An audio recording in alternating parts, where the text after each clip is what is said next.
झाड शिकलेला हाय, वय वय शिकलेला हाय गे माय.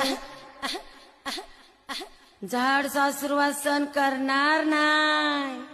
आजपासून कोण करेल सासूरवास? मला पिसाळलेला कुत्रा चावलाय का काय? हा घ्या अंगारा आणि चोळा सगळा तोंडाला. आणि झाड काय म्हणतय कान देऊन नीट ऐका. झाड सकाळी उठणार नाही, रोज स्वयंपाक करणार नाही. झाड नाजूक आहे बाई, तुम्ही कुरकुर करायची नाही. नाही ग माते, आता मीच गावाला जाते आणि तिकडच राहते. अंगास आज बघून घ्या मुंबई.